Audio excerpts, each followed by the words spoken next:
How to create stages and stops. To create stages and stops, click Transportation, click Stages and Stops.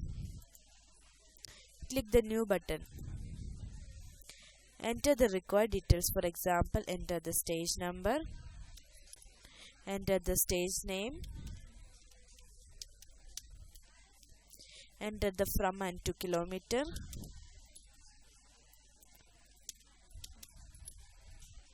enter the stop name,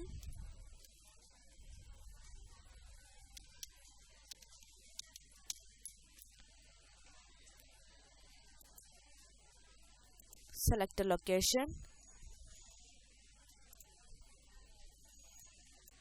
enter the stop number, enter the distance, click the green plus button, click Save.